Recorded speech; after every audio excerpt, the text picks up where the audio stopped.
L'eau coulait chaude contre la peau de Tom Vance, mais il remarqua à peine la chaleur brûlante. Il restait concentré sur les ruisseaux cramoisis qui tourbillonnaient dans les égouts, emportant la preuve d'un énième désaccord familial. Sa main se déplaça vers ses doigts du cuir chevelu, sondant l'endroit sensible où le manche à balai s'était connecté. La douleur lancinante pulsait au rythme de son rythme cardiaque. Tom ferma les yeux et laissa ressurgir son souvenir. Le dîner avait été une pizza à emporter. Son choix, après 12 heures de travail sur le chantier, pour les tranches restantes, et il avait réclamé le dernier pepperoni. C'était tout ce qu'il fallait.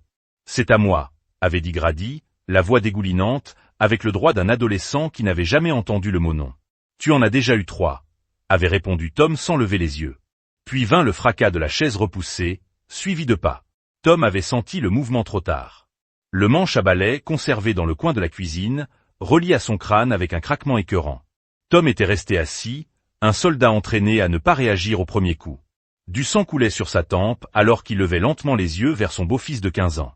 Grady se tenait là, le balai toujours à la main, les lèvres retroussées dans ce sourire narquois familier qui disait qu'il savait absolument qu'il n'y aurait aucune conséquence. Et il n'y en avait pas quand Delilah s'interposa entre eux, sa main posée de manière protectrice sur l'épaule de son fils. « Laisse tomber, Tom », avait-elle dit, sans la moindre trace d'inquiétude dans sa voix pour le sang qui tache maintenant le col de sa chemise de travail. Tom avait repoussé sa chaise, s'était levé sans un mot et s'était dirigé vers la salle de bain. Il avait appris depuis longtemps qu'il était inutile de discuter avec Delilah à propos de Grady. Le garçon était intouchable à ses yeux. Maintenant, sous la douche, Tom regardait son sang disparaître dans les égouts et réfléchissait à la façon dont les choses en étaient arrivées à ce point. Le souvenir des paroles murmurées par Delilah, alors qu'il les dépassait, lui fit serrer la mâchoire. La prochaine fois, ne bronche pas, peut-être qu'il visera ta gorge. Tom coupa l'eau d'un mouvement brusque du poignet. Les tuyaux gémissaient en signe de protestation, tout comme son corps. Alors qu'il marchait sur le carrelage froid, le miroir révéla un homme qu'il ne reconnaissait parfois plus. Toujours solide, toujours fort. Ses travaux de construction en ont assuré. Mais ses yeux avaient changé au fil des années.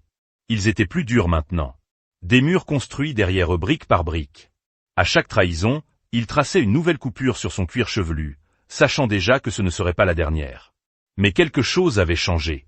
Ce soir, ce charbon de ressentiment qui couvait dans sa poitrine depuis des années brûlait maintenant plus fort, menaçant de tout consumeur.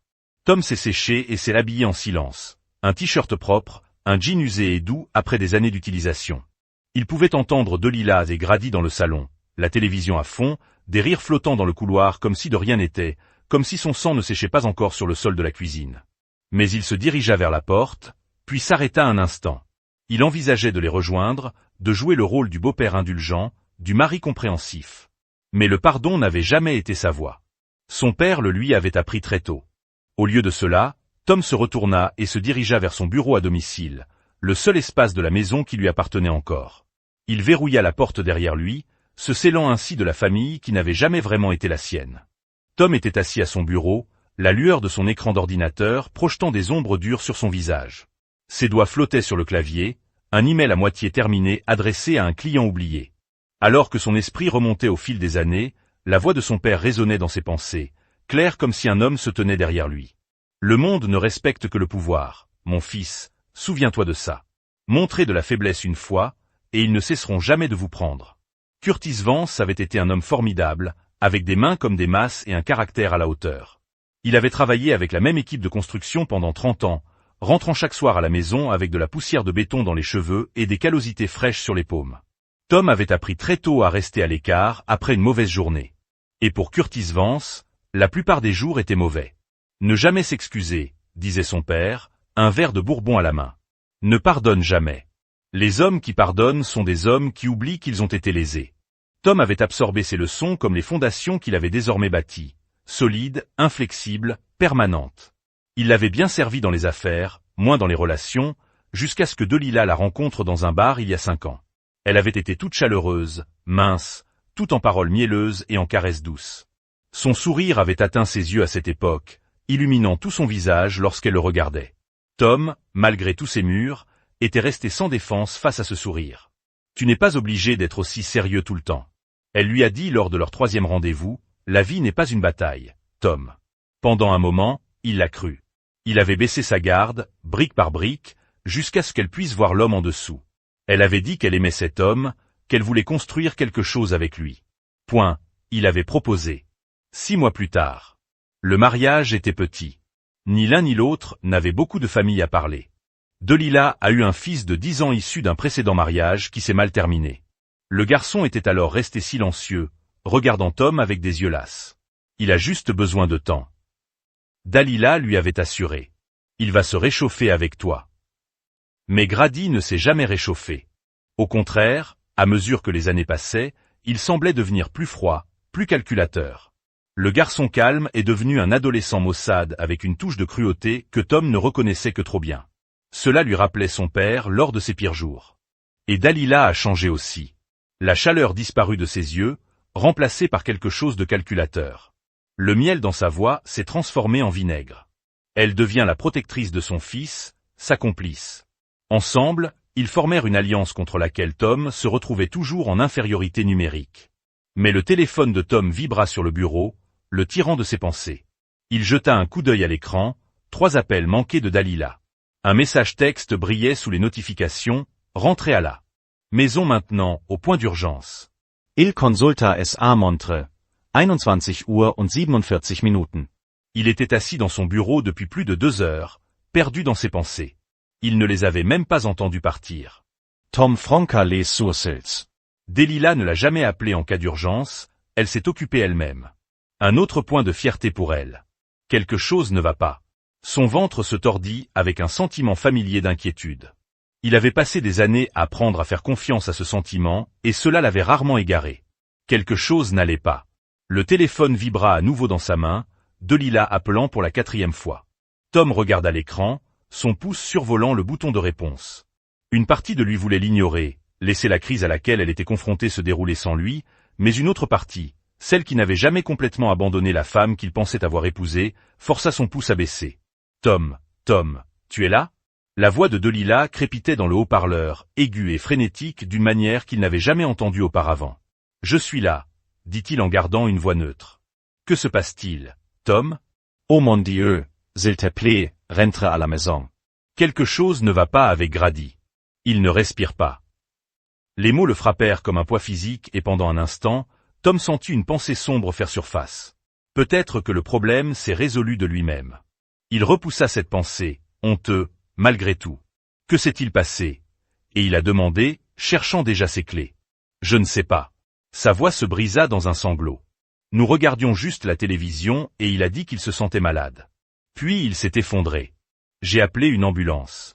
Mais, Tom, s'il te plaît, j'ai besoin de toi ici, j'arrive, dit-il, puis il ajouta automatiquement, ça va aller. Mais alors qu'il raccrochait et attrapait sa veste, Tom ne pouvait s'empêcher de sentir que quelque chose n'allait pas. La panique de Delila semblait réelle, mais il y avait quelque chose de répété dans ses paroles, quelque chose qui n'allait pas. Il l'avait entendu mentir suffisamment de fois pour en reconnaître la cadence. Le trajet vers la maison a duré 15 minutes. Tom a passé chacun à rejouer les événements d'une nuit, à la recherche d'une connexion. Grady avait l'air bien au dîner. En colère, oui, mais les adolescents en bonne santé ne se sont pas effondrés sans raison. Où est-ce tourné dans leur rue? Tom a vu les feux clignotants d'une ambulance garée devant leur maison. Une voiture de police s'était assise derrière, ses phares traversant l'obscurité. La police pour une urgence médicale. Ce sentiment d'injustice s'est intensifié à mesure que Tom se garait et se dirigeait vers la maison. Les portes d'entrée étaient ouvertes et les voix se répandaient dans l'air nocturne. Il entra dans le chaos. Les ambulanciers se sont accroupis sur une silhouette sur le sol du salon, gracieuse, immobile, le visage pâle sous les projecteurs. Un ambulancier parlait rapidement dans une radio, tandis qu'un autre s'efforçait d'établir une ligne à 4. Delila faisait les 100 pas à proximité, ses bras enroulés autour d'elle, les larmes coulant sur son visage. Quand elle vit Tom, elle se précipita vers lui, enfouissant son visage contre sa poitrine. Ils disent qu'il est stable, mais ils ne savent pas ce qui s'est passé. Elle a sangloté. Ils pensent qu'il a peut-être pris quelque chose. Les bras de Tom restaient à ses côtés, prenant quelque chose qui ressemblait à de la drogue. Elle recula, essuyant ses larmes. Je ne sais pas, peut-être des pilules. Il demande si nous en avons dans la maison. Les yeux de Tom dérivèrent de son visage vers le comptoir de la cuisine. Au-delà, il y avait un flacon de prescription, le bouchon à côté. Même d'où il se tenait, il pouvait distinguer son propre nom sur l'étiquette. Les analgésiques opioïdes qu'on lui avait prescrits après s'être jeté le dos sur le chantier il y a 3 mois, ceux qu'il gardait dans le placard de sa salle de bain derrière son kit de rasage, Monsieur Vance. Tom se tourna pour trouver un policier qui le regardait avec les yeux plissés, l'officier très Matisse. Selon l'insigne nominatif épinglé sur son uniforme, il avait quelques années de plus que Tom, avec des rides profondes gravées autour de ses yeux et de sa bouche. Cela parlait d'un homme qui en avait trop vu. « Il faut qu'on parle », dit Matisse en désignant la cuisine. Sa voix était douce, mais il y avait toujours quelque chose en dessous. Tom le suivit, conscient des yeux de Delilah sur son dos dans la cuisine, loin de l'agitation des ambulanciers. Matisse se tourna vers lui. « Ta femme me dit que le garçon est ton beau-fils. »« C'est vrai, » confirma Tom. « Et ce sont vos pilules. » Ce n'était pas une question. Matisse fit un signe de tête en direction de la bouteille posée sur le comptoir. « On aime les prescrites. »« Oui, pourquoi ? Une blessure au dos ? Il y a 3 mois, Matisse a écrit quelque chose dans son bloc-notes. Et où les gardez-vous verrouillés dans le placard de ma salle de bain ? Tom hésita. Non, votre femme dit que vous avez eu une altercation plus tôt dans la soirée, à propos du garçon qui vous a frappé avec un manche à balai. La main de Tom a dérivé vers son cuir chevelu, vers la tache d'amadou cachée par ses cheveux, c'est vrai. Et après cela, vous avez quitté la maison. Pendant quelques heures, j'étais dans mon bureau pour travailler. Les yeux de Matisse ne révélaient rien. Votre bureau n'est pas là, votre bureau à domicile. J'avais besoin d'espace. L'officier hocha lentement la tête, comme s'il assemblait les pièces dans son esprit, et pendant ce temps, vous n'entendiez pas votre femme et votre beau-fils quitter la maison. Non, je ne le savais pas, mais ils sont revenus apparemment. Matisse ferma son bloc-notes et fixa Tom d'un regard fixe. Monsieur Vance, je vais avoir besoin que vous veniez au poste pour répondre à d'autres questions. Suis-je en état d'arrestation ? Demanda Tom, sa voix restant calme malgré les sonnettes d'alarme qui résonnaient dans sa tête. Pas pour le moment. Nous essayons juste de comprendre ce qui s'est passé ici ce soir. Du salon est venu un bruit de mouvement alors que les ambulanciers soulevaient Grady sur une civière. Delilah flottait près de son visage, un masque d'inquiétude. Puis-je d'abord aller à l'hôpital avec mon beau-fils ? Demanda Tom, même s'il connaissait déjà la réponse. Mathüsse coup à la tête. Ta femme l'accompagnera. Toi et moi devons avoir une conversation en ville. Alors que Tom suivait l'officier, il croisa le regard de Delilah pendant un instant. Sous les larmes et la peur, il croyait voir autre chose, la satisfaction. La salle d'interrogatoire du commissariat de police était exactement comme Tom l'avait imaginé. Des murs d'un blanc éclatant, une table en métal boulonnée au sol et un miroir sans teint qui reflétait sa propre expression sombre. De retour vers lui, l'officier Matisse était assis en face de lui, un dossier ouvert sur la table, le visage illisible. Racontez-moi à nouveau les événements de cette soirée, monsieur Lavance. Dit Matisse, l'épingle posée au-dessus de son bloc-notes. Tom s'adossa à sa chaise. Son visage, un masque soigné. Je suis rentré du travail vers 6 heures. Nous avons commandé une pizza pour le dîner. Pendant le repas, Grady et moi avons eu un désaccord sur la dernière tranche. Il m'a frappé avec un manche à balai. Il toucha son cuir chevelu, là où la blessure formait une petite crête. Je suis allé nettoyer. Puis j'ai passé du temps dans mon bureau à domicile. Vers 9h45, j'ai remarqué des appels manqués de ma femme. Quand j'ai rappelé, elle m'a dit que Grady s'était effondré et m'a demandé de rentrer à la maison. Et pendant que vous étiez dans votre bureau, avez-vous pris vos médicaments sur ordonnance ? Non. À quand remonte la dernière fois que tu les as pris ? Tom réfléchit un instant. Il y a 2 jours, mon dos me faisait mal. Et où étaient conservées les pilules ? Dans le meuble de ma salle de bain, un meuble auquel n'importe qui dans la maison pouvait accéder. Oui, Matisse a pris note. Ta femme nous dit que toi et Grady ne vous entendez pas, qu'il y a eu des tensions. L'amchoira de Tom s'asserra. C'est un adolescent. La tension est normale, suffisamment normale pour entraîner de la violence physique. C'était nouveau. Tom a admis qu'il avait des comportements plus violents ces derniers temps, mais ce soir, c'était la première fois qu'il devenait physique. Et qu'est-ce que ça te fait d'être attaqué par ton beau-fils ? Tom croisa le regard de l'officier directement en colère, mais je le contrôlais. Tu voulais te venger de lui ? Si je veux me venger de lui, officier, je n'aurai pas besoin de pilules pour le faire. L'expression de Matisse n'a pas changé, mais quelque chose a changé dans ses yeux. Le test préliminaire montre une quantité importante d'oxycodone dans le système de Grady, le même médicament qui vous a été prescrit. Alors je ne lui ai pas donné de pilule. Comment expliquez-vous qu'il soit dans son système ? Thomas et pencha en avant. Peut-être que tu devrais lui demander quand il se réveille, s'il se réveille. Matty a fermé son dossier. Il est dans un état grave, monsieur Avancé, Et pour l'instant les preuves ne semblent pas bonnes pour vous. L'opportunité de motif signifie que vous cochez toutes les cases. Je n'ai pas fait ça, dit fermement Tom. Matis es eleva. Nous vous garderons jusqu'à ce que nous ayons le rapport toxicologique. S'il confirme ce que montrent les tests préliminaires, vous serez formellement facturé. Alors que l'officier se dirigeait vers la porte, Tom l'appela, l'officier Matisse. Matisse fit une pause et regarda en arrière. Vérifiez la bouteille. Tom a dit, vérifiez les empreintes digitales. Les miens ne seront pas les seuls à y participer. Quelque chose passa sur le visage de Matisse, peut-être par curiosité, mais il partit sans un autre mot, laissant Tom seul avec son reflet et la certitude croissante qu'il avait été piégé. Les heures passèrent dans la cellule de détention, Tom était assis sur le bord du lit étroit, les coudes sur les genoux, l'esprit courant à travers les possibilités. Si c'était un coup monté, et il en était sûr maintenant, alors c'était planifié. La bagarre au dîner, la menace chuchotée par Delilah, le flacon de pilules stratégiquement placé. Depuis combien de temps préparait-il cela? Jours, semaines. La porte du bloc cellulaire s'ouvrit bruyamment. Tom leva les yeux et vit Matisse s'approcher, les clés tintant dans sa main. Ton avocat est là. Dit Matty en déverrouillant la porte de la cellule. Tom fronça les sourcils, je n'ai pas appelé d'avocat. Eh bien, quelqu'un l'a fait. Matty recula, faisant signe à Tom de le suivre. Et peu importe qui c'était, vous devriez les remercier. Ils ont trouvé quelqu'un de bien. Tom suivit Matisse jusqu'à la salle d'interrogatoire. À l'intérieur, il y avait une femme que Tom n'avait pas vue depuis près d'une décennie, même s'il la reconnut instantanément.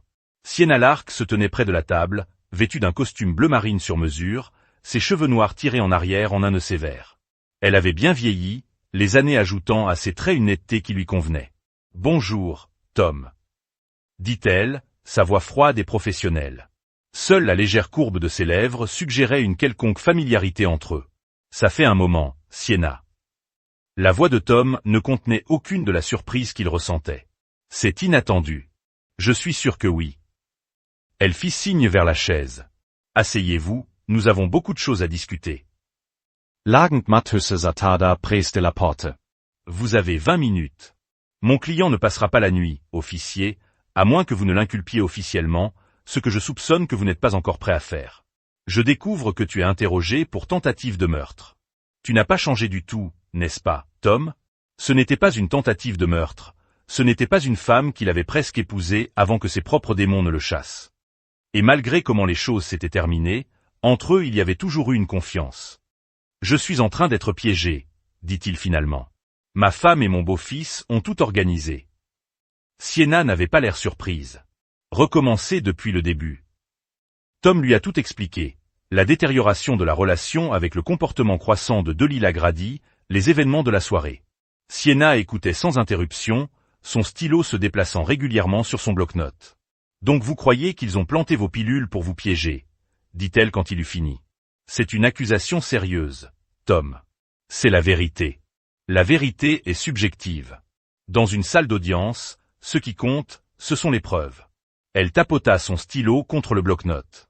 Heureusement pour vous, j'ai déjà commencé à en récolter. Tom haussa ou en sourcil. Oh, tu viens d'arriver. Un petit sourire satisfait traversa son visage. Je suis ici depuis des heures. En fait, dès que j'ai entendu votre nom apparaître sur le scanner de la police, j'ai commencé à travailler. Les vieilles habitudes ont la vie dure. Je suppose que vous n'êtes pas un avocat pénaliste, fit remarquer Tom. La dernière fois que j'ai entendu dire que vous étiez en droit des sociétés. J'ai fait un changement. Les requins d'entreprise ne sont pas si différents des criminels, ils sont simplement mieux habillés. Elle se pencha en avant. Mais ce n'est pas important pour le moment. Ce qui compte, c'est que votre femme a fait une erreur. Quel genre d'erreur? Le genre financier. Sienna a ouvert sa mallette et a sorti un dossier pendant que vous étiez assis dans cette cellule. J'ai demandé à mon assistant de sortir quelques disques. Ta femme a été occupée, Tom. Elle fit glisser plusieurs papiers sur la table, relevés bancaires, relevés de transactions, tous portant le nom de Delilah. 3 retraits au cours du mois dernier totalisant près de 10 000 $. Sienna a souligné que l'argent liquide était plus difficile à retracer, mais elle n'a pas été assez prudente. Les caméras du guichet automatique l'ont capté à chaque fois et le timing est intéressant. Tom examina les stets. Qu'est-ce qu'ils ont de significatif? Regarde ça. Elle a produit un autre document, un registre des visiteurs de la prison du comté. Brock Ingram.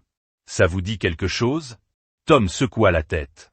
C'est un réparateur, quelqu'un que les gens engagent lorsqu'ils ont besoin de preuves pour disparaître ou apparaître. Il a été libéré du comté il y a 2 mois après avoir purgé une peine pour falsification de preuves dans une affaire de violence conjugale. Les yeux de Tom se plissèrent et Delilah lui rendit visite 4 fois, toujours la veille d'un retrait important. Sienna se rassit, une lueur triomphante dans les yeux. Tu n'es pas un homme facile, Tom, mais ils ont commis une erreur. Ils ont laissé une trace écrite. Elle hocha la tête, exactement, et je vais le suivre jusqu'à la vérité. Son expression devient sérieuse. Mais j'ai besoin de savoir quelque chose d'abord. Êtes-vous prêt pour la suite? Parce que si nous poursuivons cela, si nous démasquons Delilah, il n'y aura pas de retour en arrière. Votre mariage, votre vie telle que vous la connaissez, c'est fini. Tom croisa son regard fixement. C'est fini depuis longtemps, je ne voulais juste pas l'admettre. Et Grady, il est toujours mineur. Si Delilah tombe pour ça, que lui arrive-t-il? Il a fait son choix lorsqu'il a décidé de l'aider. La voix de Tom se durcit. Il est assez vieux pour comprendre les conséquences. Sienne l'étudia un long moment, puis hocha la tête. Très bien, alors brûlons tout ça. Pour la première fois depuis son entrée dans la gare, Tom sourit. C'était une expression froide, qui n'atteignait pas ses yeux. Dis-moi juste où allumer l'allumette. L'enquête sur la libération sous caution a été brève. Sienna a présenté suffisamment de doutes sur l'affaire pour convaincre le juge de fixer la caution à un montant raisonnable, que Tom a payé sans sourciller. Alors qu'il sortait du palais de justice, le soleil du matin était comme un projecteur sur sa peau, l'exposant au monde.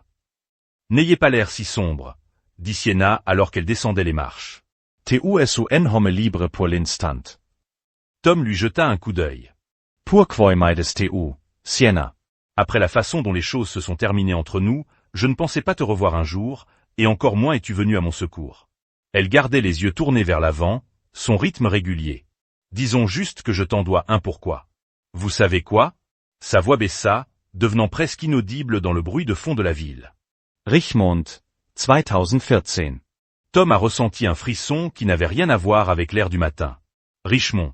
Une nuit qu'il avait passé des années à essayer d'oublier, une nuit où Sienna avait commis une erreur qui aurait pu détruire sa carrière avant qu'elle ne commence et où il était intervenu pour en assumer la responsabilité. C'était il y a longtemps, dit-il doucement, pas assez longtemps pour oublier une dette. Elle s'est arrêtée devant sa voiture, une élégante berline noire qui correspondait à son image professionnelle. En plus, je n'aime jamais perdre, même à l'époque. Dans ce cas, vous pensez que nous pouvons gagner. Je pense que nous pouvons faire plus que gagner, Tom. Je pense que nous pouvons les faire payer. Elle a déverrouillé la voiture, mais nous avons d'abord besoin de plus de preuves. Les relevés bancaires et les journaux de visiteurs sont suspects, mais ils ne suffisent pas à prouver un complot.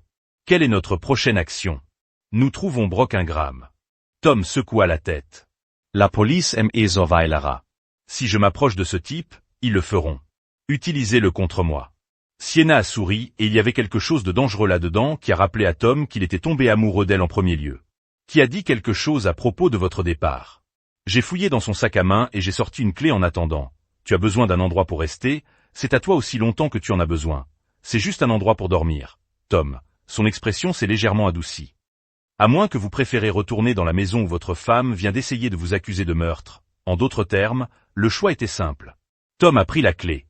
Merci, ne me remercie pas encore. Nous avons un long combat à venir. Elle vérifie sa montre.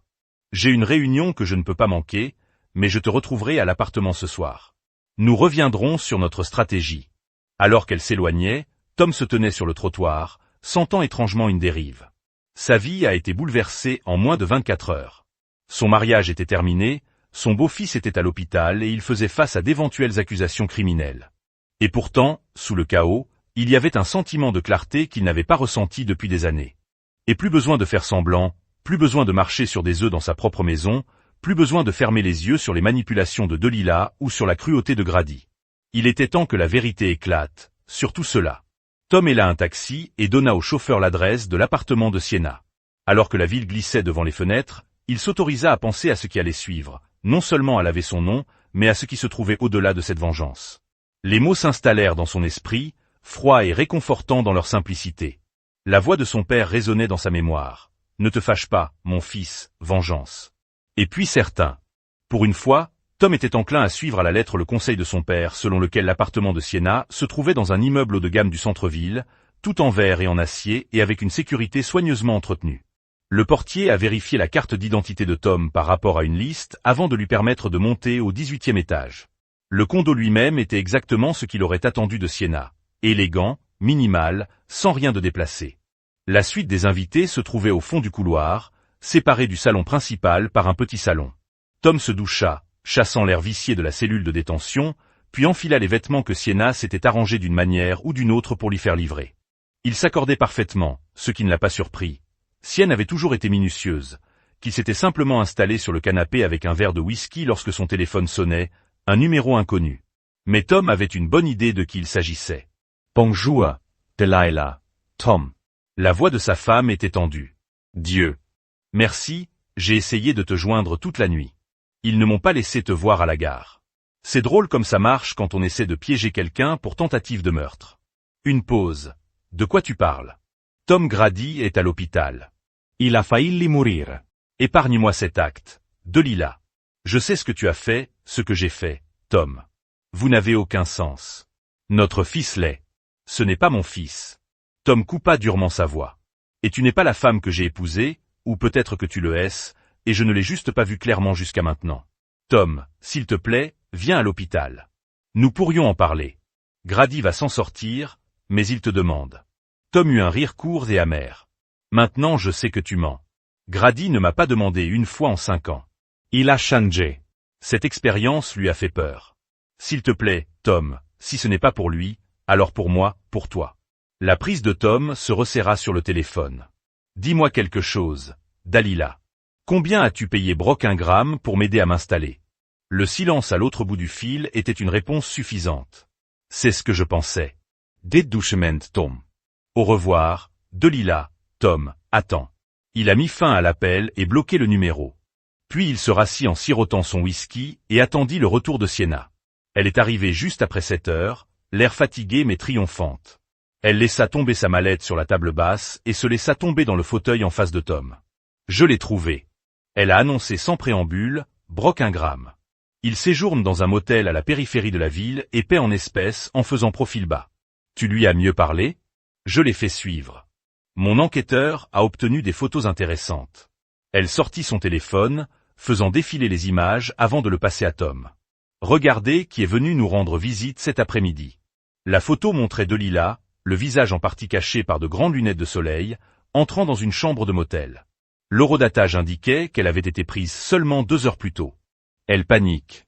Sienna a observé qu'elle savait que quelque chose n'allait pas avec son plan et qu'elle essayait de brouiller les pistes ou d'en créer un nouveau. Tom dit sombrement. Quelle est notre prochaine action? Sienna a repris son téléphone. Nous rendons visite à Monsieur Ingram. Tu viens de dire que la police me surveillait. Il l'était. J'ai fait vérifier par mon enquêteur. Ils ont retiré la surveillance cet après-midi. Quand Grady s'est réveillé et a fait une déclaration, la tête de Tom s'est relevée. Il est réveillé. Qu'a-t-il dit? D'après ma source à l'hôpital, il prétend n'avoir aucune idée de la manière dont les pilules sont entrées dans son organisme et dit que la dernière chose dont il se souvient, c'est d'avoir regardé la télévision avec sa mère. Il ment, bien sûr, mais maintenant nous devons le prouver. Sienne se leva. Prends ton manteau. Nous allons discuter avec Monsieur Ingram. Alors qu'il traversait la ville qui s'assombrissait, Tom se retrouva à étudier le profil de Sienna. Elle avait changé au fil des années depuis qu'il la connaissait. Plus dure sur les bords, plus concentrée, plus dangereuse. La jeune étudiante en droit, avec de grands rêves et une tendance à contourner les règles, était devenue une femme formidable qui semblait désormais prête à les enfreindre. Tu as changé, observa-t-il. Elle lui jeta un coup d'œil. Puis retour à la route. Alors ça ne va pas pour le mieux? Aucun de nous n'a pris cette voie, je pense. Elle a guidé la voiture sur l'autoroute. Est-ce que ça te dérange? Tom y réfléchit. Non, certaines personnes ne sont pas faites pour la meilleure voie. C'est ce que ton père t'a appris. Entre autres choses, Sienna resta silencieuse pendant un moment. Tu sais, après notre rupture, j'ai passé beaucoup de temps en colère contre toi. Je t'ai reproché de t'éloigner quand les choses devenaient difficiles, mais maintenant je pense que tu avais peut-être raison. Nous nous serions détruits, et maintenant, nous pourrions détruire quelqu'un d'autre à la place. Elle lui lança un sourire sinistre. C'est drôle comme la vie se déroule. Le motel était aussi miteux que les photos le suggéraient. Un ensemble de pièces d'un étage avec de la peinture écaillée et des néons vacillants. Sienna s'est garée dans l'ombre au bord de la salle de stationnement 14, dit-elle en vérifiant son téléphone. Mon enquêteur dit qu'il est seul. Delilah est partie il y a environ 1 heure. Tom a débouclé sa ceinture de sécurité. Laisse-moi gérer ça, Tom. Tu en as fait assez. Sienna, si ça tourne mal, je ne veux pas que tu sois impliqué. Elle l'a étudié un moment puis a hoché la tête. J'attendrai ici, mais si tu n'es pas de retour dans 15 minutes, je demande quelques faveurs à la police. Tom sortit de la voiture, l'air frais de la nuit s'installant autour de lui comme un linceul. Ses pas étaient silencieux sur l'asphalte craquelé, alors qu'il se dirigeait vers la chambre 14. Les rideaux étaient tirés, mais un éclat de lumière s'échappait d'un bord, confirmant que quelqu'un était à l'intérieur. Tom a frappé 3 tours brusques. Cela résonnait dans la nuit calme. Des bruits traînants venaient de l'intérieur, suivis d'une voix bourrue. Qui est-ce? Tom Vance, nous devons parler. Silence. Puis le bruit d'une chaîne qu'on enlève. La porte s'ouvrit pour craquer, révélant un visage maigre aux yeux nerveux. Monsieur Vance, dit Brock Ingram d'une voix étonnamment douce pour un homme de sa réputation. Je t'attendais. La chambre de motel de Brock Ingram était clairsemée et méticuleusement propre, malgré l'extérieur délabré du bâtiment. Un ordinateur portable était ouvert sur le petit bureau. Les écrans brillent, projetant des ombres bleues sur les murs. Ingram lui-même n'était pas du tout ce à quoi Tom s'était attendu. Mince, bien habillé, avec des mouvements soignés, un homme qui réfléchissait avant d'agir. S'il vous plaît, asseyez-vous. Ingram désigna l'unique chaise de la pièce avant de s'installer sur le bord du lit. Je suppose que vous êtes ici à propos de votre femme. Tom est resté debout. Je suis ici à propos de la configuration. L'expression d'Ingram n'a pas changé. Je ne suis pas sûr de ce que tu veux dire. Coupez l'acte. Je sais que Delilah t'a engagé pour me piéger. Je suis au courant des visites en prison, des paiements en espèces. Ce que je ne sais pas, c'est pourquoi tu es toujours en ville. La plupart des réparateurs auraient disparu depuis longtemps. Un mince sourire traversa le visage d'Ingram. La plupart des réparateurs ne sont pas aussi minutieux que moi. J'aime voir mes projets aboutir. Et quel était exactement le projet cette fois-ci? Me faire enfermer pour avoir tenté de tuer mon beau-fils? Quelque chose comme ça. Ingram se pencha légèrement en arrière. Madame Vance a des projets ambitieux, des projets qui impliquent de me mettre en prison pour un crime que je n'ai pas commis. Les affaires sont les affaires, monsieur Vance, rien de personnel. Tom s'approcha, dominant le plus petit homme. C'est assez personnel d'où je me trouve. Le calme d'Ingram n'a jamais faibli. La violence ne sera pas nécessaire. J'attendais cette conversation depuis que j'ai entendu dire que tu avais payé ta caution. Alors tu sais pourquoi je suis ici. Vous voulez la preuve que votre femme vous a piégé. Ingram jeta un coup d'œil à son ordinateur portable. Exploiter quelque chose comme ça. Et que vaudrait pour vous une telle preuve? Les yeux de Tom se plissèrent. Vous essayez de me vendre des informations sur ma propre machination. Comme je l'ai dit, les affaires sont les affaires. Ingram écarta les mains. Je fournis un service. Dans ce cas, j'en ai fourni un à votre femme. Maintenant je vous en offre un. À quel prix? $20,000. Tom eut un rire bref et dur. Pour ce genre d'argent, je pourrais simplement te dénoncer à la police et leur dire tout ce que tu pourrais. Ingram était d'accord. Mais votre parole contre la mienne, contre celle de votre femme, n'aurait pas beaucoup de poids, surtout pas avec votre histoire. Quelle histoire? Le sourire d'Ingram s'élargit légèrement. Oh, Madame Vance a été très minutieuse dans son briefing. Les tendances violentes de votre père, votre propre caractère colérique, l'ordonnance de non-communication que votre première petite amie a déposée contre vous. L'amchoira de Tom s'acerra. Cette ordonnance d'interdiction avait été une erreur, un malentendu, dénudé par une femme qui ne pouvait pas manipuler non, il n'avait jamais posé la main sur elle. Mais les documents existaient, une marque noire dans son passé. Vous avez fait vos devoirs, a-t-il concédé. Je le fais toujours. C'est pourquoi je suis bon dans ce que je fais. Ingram se tenait à déménager vers son ordinateur portable. Mais je suis aussi un homme pratique. Je sais quand les vents changent et qu'ils changent maintenant. Disons simplement que j'ai réévalué la situation. Ingram a tapé quelques clés sur son ordinateur portable. Le plan de votre femme était élaboré, mais il avait des défauts, le plus important qu'elle vous a sous-estimé. Elle pensait que vous seriez dans le chemin de faire directement un accord de plaidoyer, aucune question posée. Elle ne me connaît pas aussi bien qu'elle ne le pense pas. Ingram a tourné l'ordinateur portable en FaceTime. À l'écran se trouvait un fichier vidéo en pause, une image de Delilah assise en face d'Ingram à ce qui ressemblait à un café. C'était notre première réunion il y a 2 mois. J'enregistre toutes mes consultations clients. L'assurance, vous comprenez. Tom regarda l'image gelée de sa femme. Et vous êtes prêt à me donner cela pour $20,000? Cela est une garantie que mon nom reste en dehors de ce qui vient ensuite? La voix d'Ingram s'est légèrement durcie. J'ai construit une réputation, monsieur Vance. J'aime le garder intact. Tom considérait ses options. 20 000 était un montant important, mais pas impossible, et les preuves valaient chaque centime si cela effaçait son nom. J'ai besoin de savoir ce qu'il y a d'abord. Il a dit que je voulais tout voir avant de m'engager. Ingram hésita puis hocha la tête. Assez juste. Il a pressé le jeu. La vidéo a pris vie en montrant Delilah se penchant en avant, parlant dans des tons bas et urgeant de son problème Tom, de la façon dont elle avait besoin de lui, mais pas seulement divorcer. Elle avait besoin de lui ruiner, discréditer. Elle avait besoin de garde complète de Grady et de contrôle des actifs de Tom. Il fait trop attention qu'un accident soit crédible, disait-elle à l'écran, mais il me fait confiance, il ne le verra pas venir si cela vient de l'intérieur de la maison. La Delilah dans la vidéo ne ressemblait en rien à la femme que Tom avait épousée. Cette femme a été calculée, froide, ses yeux brillants, avec une méchanceté qu'ils n'avaient que complotée dans leurs pires arguments. Elle a parlé du plan en détail. Comment Grady provoquerait un combat, comment ils utiliseraient les médicaments sur ordonnance de Tom pour organiser une surdose. Comment ils donneraient l'impression que Tom avait essayé de faire taire un beau-fils qui a découvert quelque chose de accablant. Grady est pleinement à bord, a-t-elle assuré Ingram dans la vidéo. Il veut se débarrasser de Tom depuis des années, depuis qu'il. Elle s'arrêta en regardant. Eh bien, disons simplement qu'il y a du mauvais sang là-bas. Tom regarda une froideur s'installer dans sa poitrine. À la fin de la vidéo, il a regardé Ingram. Combien de ces enregistrements avez-vous? 5 réunions au total, plus des SMS, les emails envoyés à partir de comptes de brûleurs, tout ce dont vous avez besoin pour prouver le complot et les copies? Ingram sur refinement. Je suis un professionnel, monsieur Vance. Les originaux sont sécurisés dans un endroit connu uniquement de moi. Ce que je vous propose, c'est une copie complète, des vidéos, des messages, le reçu des pilules qu'elle m'a fait planter dans votre salle de bain, des pilules qu'elle a ensuite données à son propre fils, a dit Tom tranquillement, le poids total de la trahison de Delilah qui sortait. Elle a drogué son propre enfant pour l'encadrer. La froideur dans sa poitrine s'est durcie en quelque chose comme de la glace. Avons-nous un accord? A demandé Ingram. Tom hoka l'entainment. Nous avons un accord, mais pas pour 20 000. L'expression d'Ingram s'est resserrée.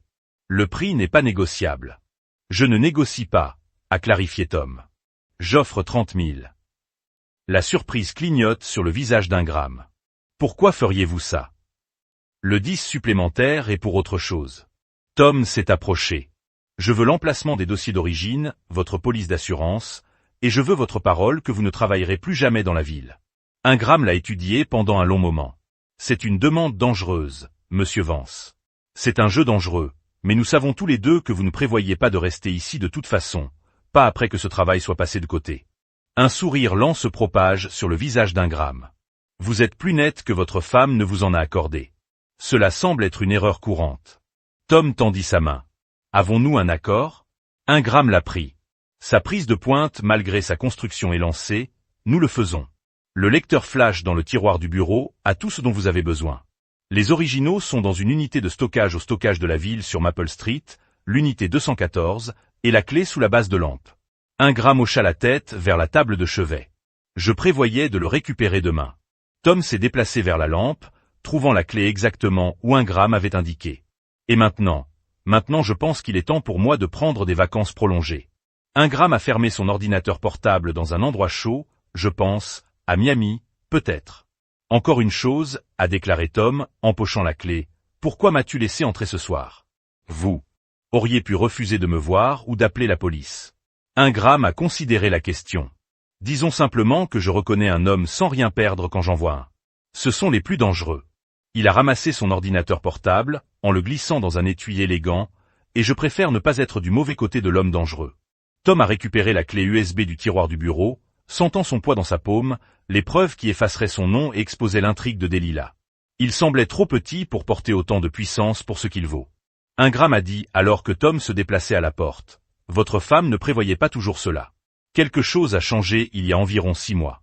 Elle est devenue désespérée. Tom s'arrêta.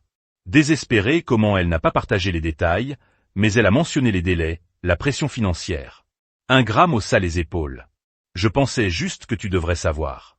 Tom hocha la tête une fois et est parti la nuit. Air s'est refroidi contre son visage alors qu'il retournait vers la voiture d'attente de Sienna. Le lecteur flash se sentait lourd dans sa poche, un poids qui représentait à la fois une fin et un début. Sienna leva les yeux alors qu'il glissait dans le siège du passager. Eh bien, Tom a tenu le lecteur flash. Nous avons ce dont nous avons besoin et plus. L'avez-vous dû lui faire du mal? Non, a déclaré Tom, se surprenant à la réalisation. Il s'avère que certains problèmes peuvent être résolus avec de l'argent au lieu des points. Sienna sourit légèrement. Maintenant, vous ressemblez à un avocat, Dieu ne plaise. Tom se pencha en arrière contre l'appui-tête. Il y a un arrêt de plus. Nous devons faire du rangement de l'espace de la ville sur Maple Street. La nuit ne fait que commencer, n'est-ce pas?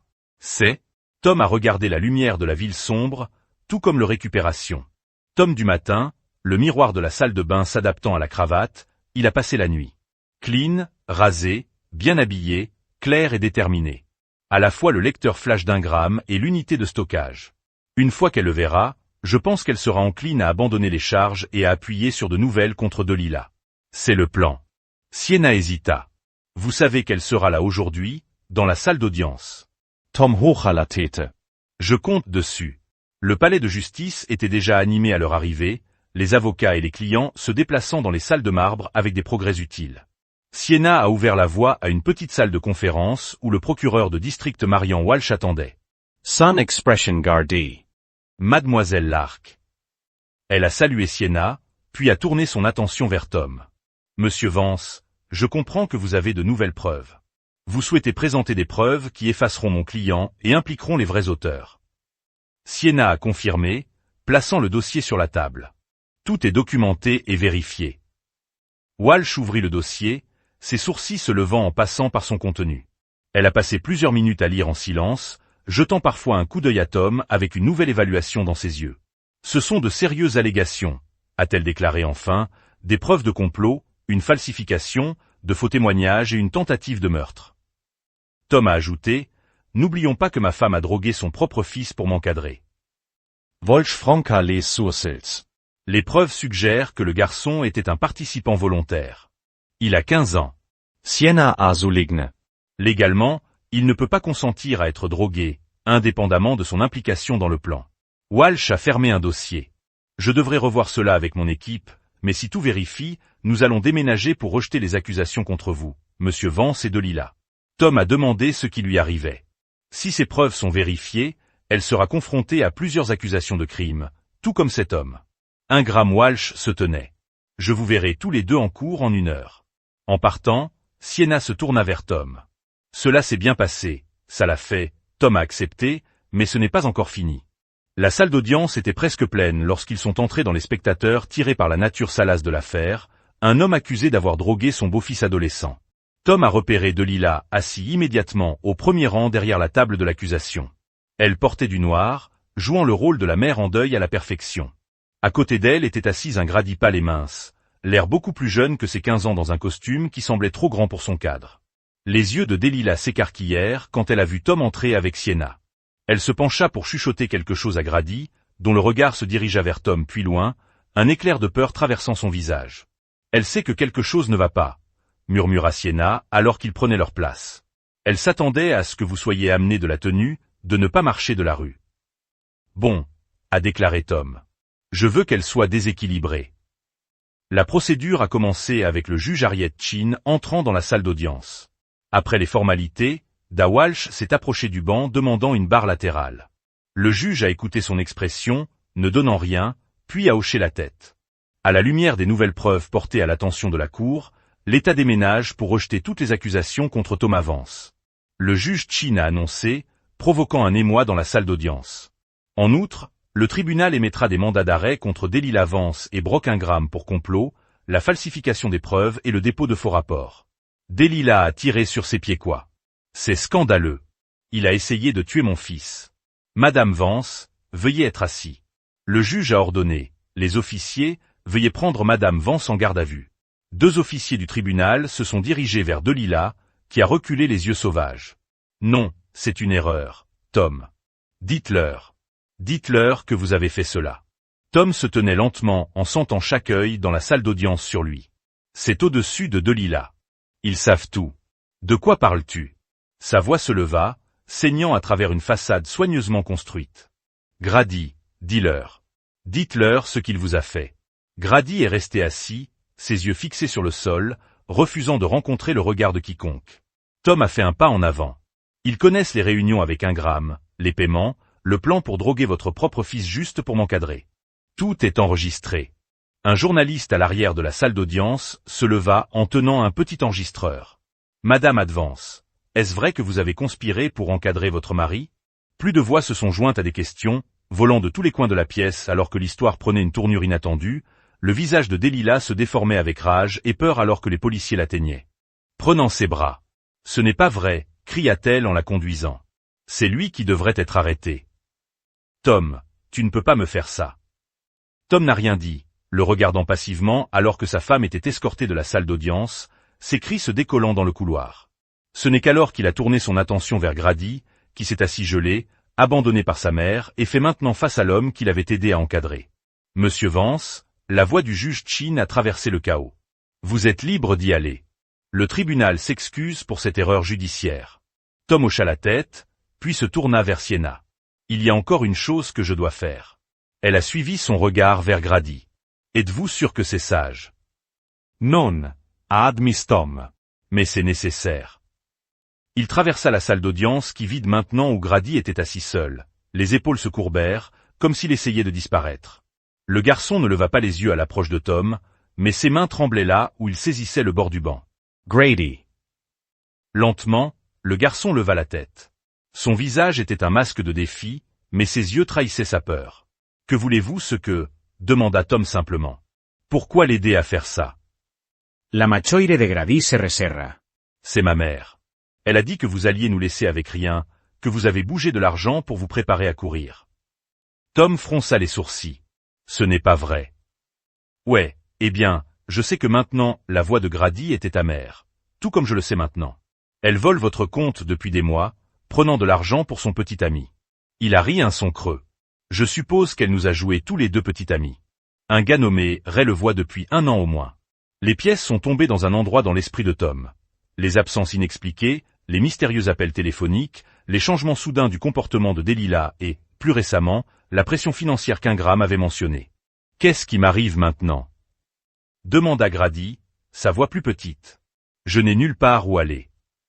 Pendant un moment, Tom a ressenti un scintillement de sympathie pour le garçon.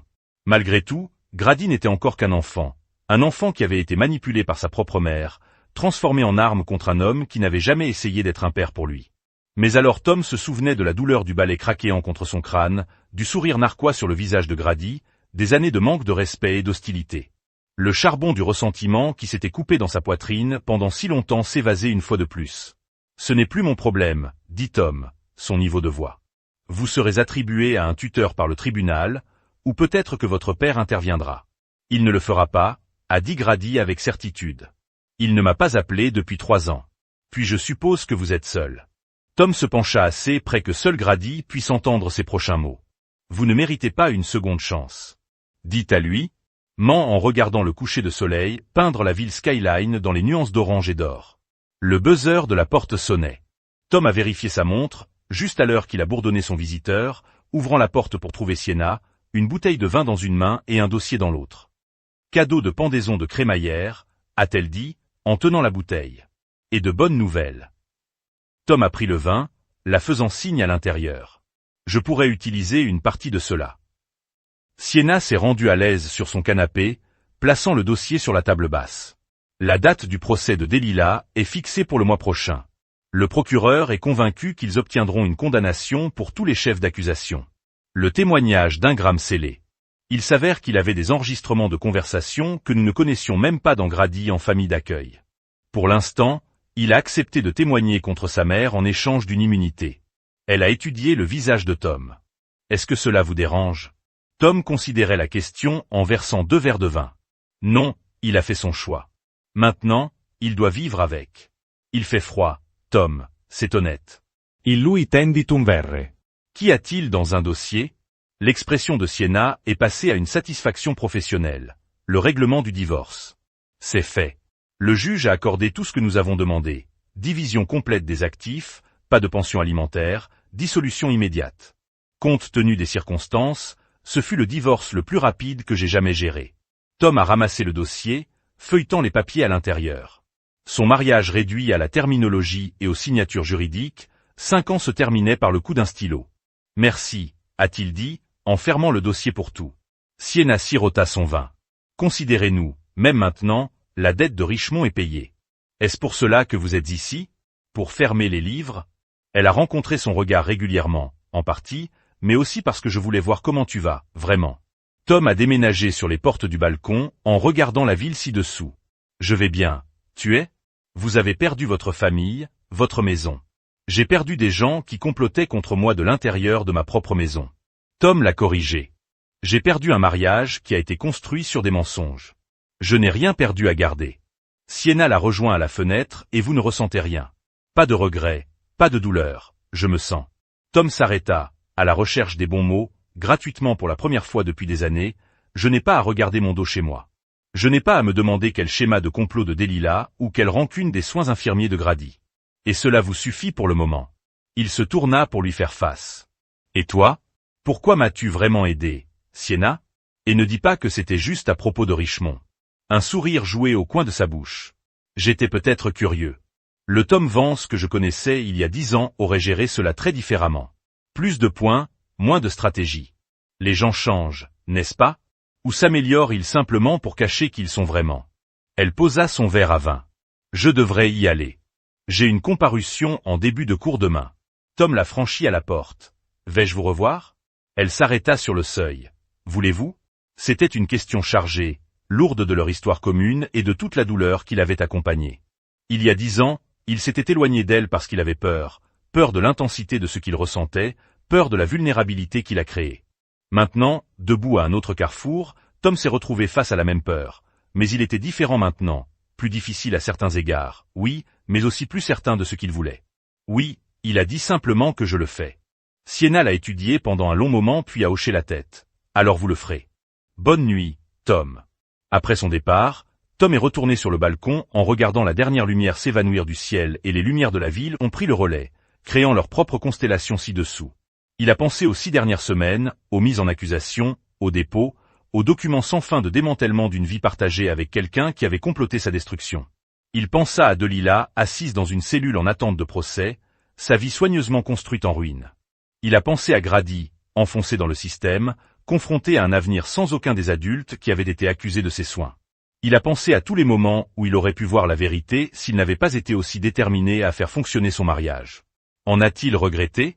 Le mariage, les années passées à essayer de se connecter avec son beau-fils qu'il a méprisé, les aveugles? J'ai tiré sur le tour des manipulations de Delilah. Non, chaque étape, chaque erreur, chaque trahison l'avait conduit ici à ce moment de clarté parfaite. Il était libre. Ils avaient essayé de le détruire et à la place, il avait libéré. Il y avait une certaine justice en cela, un équilibre restauré à l'univers. Son père aurait apprécié l'ironie. Tom a soulevé son verre à vin dans un toast silencieux au ciel nocturne, aux fins qui ont fait la place aux nouveaux débuts, aux leçons apprises et aux dettes payées, au confort froid de la justice servait et à la simple vérité que son père lui avait appris il y a tant d'années. Dans ce monde, il n'y avait pas de pardon, seulement des conséquences, seulement la vague inexpliquée de la cause et de l'effet, seulement de la satisfaction de ceux qui ont fait des erreurs. Vous ne recevons que ceux qu'ils avaient coupés. Tom Vance a terminé son vin et s'est détourné de la vue, retournant dans sa nouvelle maison, sa nouvelle vie. Le passé a été réglé, l'avenir s'étendait devant lui. Défi par le poids du ressentiment qu'il avait porté pendant si longtemps, il était enfin victorieux, et c'était suffisant.